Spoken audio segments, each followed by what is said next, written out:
खेसारी लाल यादव जी आदरणीय अखिलेश यादव जी का दोनों हाथ उठाकर तालियां बजा के स्वागत करें जोरदार। नौजवानों, अखिलेश यादव खेसारी लाल यादव जिंदाबाद जिंदाबाद, अखिलेश यादव खेसारी लाल यादव जिंदाबाद जिंदाबाद, खेसारी लाल यादव अखिलेश यादव जिंदाबाद जिंदाबाद। अखिलेश यादव खेसारी लाल यादव आमंत्रित कर रहे हैं, इनको आमंत्रित कर रहे हैं। देखिए अब आपके बीच में आपके प्रत्याशी जिनको आपने मन बना लिया है, विधायक बनाने के लिए छपरा से आपने मन बनाया है, आदरणीय खेसारी लाल यादव जी आपके बीच में अपनी बात को रखने जा रहे हैं। एक बार उठा दो हाथ, शब्द कह रही है, उठा दो हाथ और तालियां बजा के खेसारी लाल यादव अखिलेश यादव अखिलेश यादव खेसारी लाल यादव। सबसे पहले आप सबके पैर छू के प्रणाम करते हैं। देखिए आज हमें खादी और ये बिहार के बदलाव और ये जनसैलाब लौकता कि बिहार बदलेगा, अब की बदली ना। अरे पगले हल्ला करके बताओ। I love you.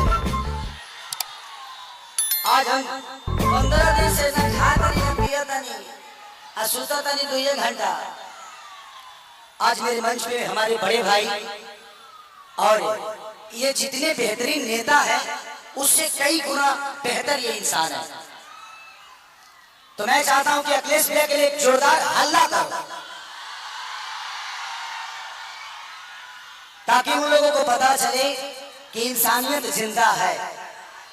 मैं इस चुनाव में वादे नहीं कर रहा हूं, मैं एनडीए के जितने भी नेता हैं मैं उनसे सिर्फ सवाल कर रहा हूं कि आप तो हमारी बुराइयां गिना देते हो लेकिन आप अपना काम वह गिनाओगे। तो मेरे तरफ से जितने भी मंच में बैठे हुए माने अखिलेश भैया, मेरे सुनील चाचा, मेरे पिताजी भी आए हैं, विजय लाल यादव जी मेरे बड़े भाई हैं, और जितने भी हमारे लोकल लीडर जो खेसारी बन के मैदान में अड़े हुए हैं और खेसारी बन के लड़े हुए हैं, उनके लिए जोरदार हल्ला करो। तो थैंक यू सो मच।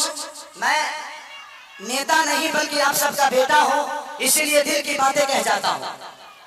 आजकल जितने भी एनडीए के लोग हैं सब लोग खेसारी को टारगेट कर बैठे हैं, यहां तक ले कि हमारे पितातुल माननीय मोदी जी भी छपरा में खेसारी को हराने के लिए आ गए। जो लड़के बड़ा हुआ है उसको कोई हरा सकता है? इस छपरा ने मुझे, इस धरती ने एक ऐसे बेटे को पैदा किया है जिस बेटे के लिए अपनी जान तक दे सकते हैं। छपरा जिस दिन विजय होगा ना, सिर्फ बिहार ही नहीं बल्कि हिंदुस्तान जानेगा कि ये खेसरिया को छपरा वालों ने कितना प्यार दिया है। और आज हम सबके गार्जियन स्वरूप अखिलेश भैया ने मेरे से कई बार बोले कि चुनाव लड़ते काहे नहीं हो, आ जाओ। मैं बोला कि भैया मैं राजनीति में नहीं आना चाहता। कोई बात नहीं, आप करो, जहां हो खुश रहो। लेकिन मुझे क्या पता था कि हमको यह करना पड़ेगा।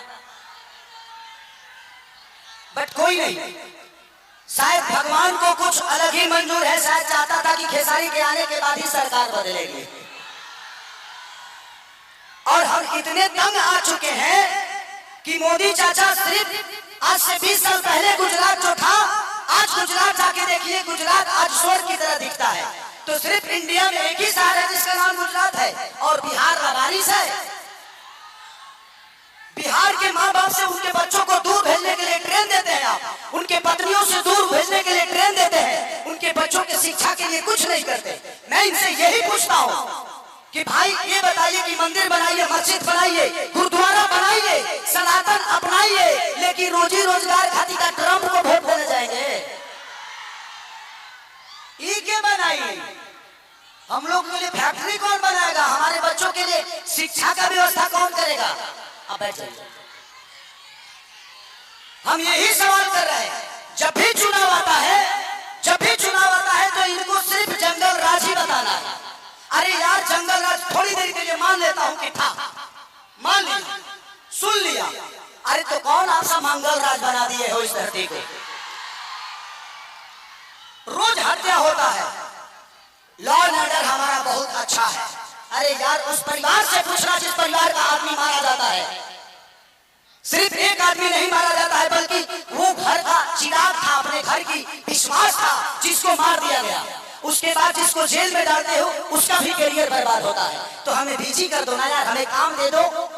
काम नहीं दोगे तो क्या करेंगे? हम मौत में भी रोजी ढूंढते हैं, क्या करेंगे? ढूंढ ही लेगा कोई, क्योंकि हम बेरोजगार हैं। आज छपरा की स्थिति जो पानी में डूबी रहती है, छपरा व्यापारियों के करोड़ों रुपए बर्बाद हो जाते हैं, उसका जिम्मेदार कौन है? कुछ लोग ये भी रहे हैं कि खेसरिया तो 15 दिन के लिए रहेगा यहाँ पे। अरे बेटा हो गया, अंधा हो गया तो एक लोटा पानी हो दी। बेटा हो अगर उसके पास आंख है ना, तो अमेरिका में भी जाके अपने माँ बाप का सेवा कर सकता है, तो बच्चों को रखेंगे।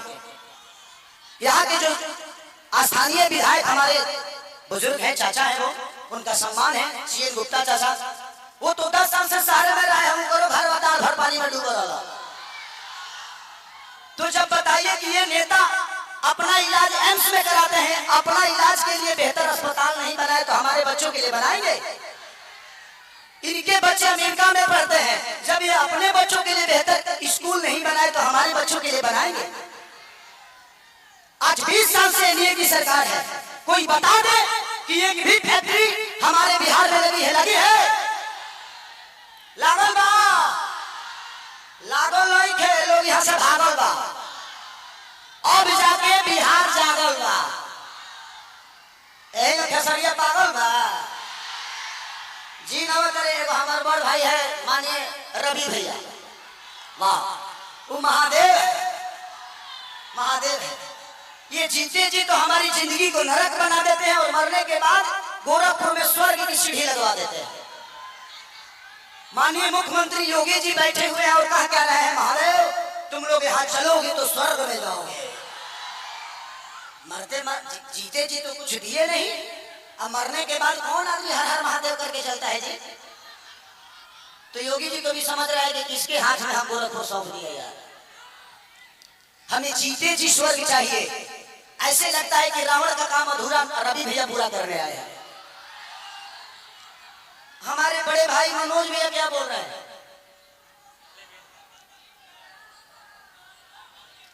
तो ये सारी चीजें हैं। यदुमुल्ला कोई बात नहीं, बड़े भाई छोड़िए, उस बात पे बताइए। तो मैं चाहता हूं कि ये भाषण का टाइम नहीं है, क्योंकि भैया को भी बहुत जगह जाना है और भैया की बहुत बिजी शेड्यूल है और मुझे भी यहाँ से राघोपुर जाना है।